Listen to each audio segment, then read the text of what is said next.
तो hello guys, माकी माकी माकी।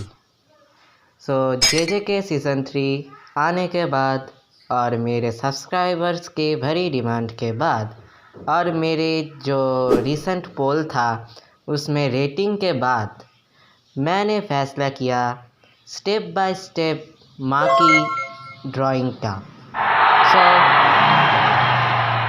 और कुछ बकवास ना करते हुए हम चले जाते हैं हमारा मेन ड्राइंग पर।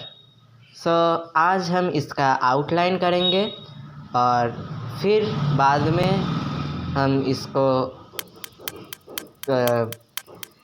कोई भी मीडियम से कलरिंग करेंगे। Okay, let's start the video.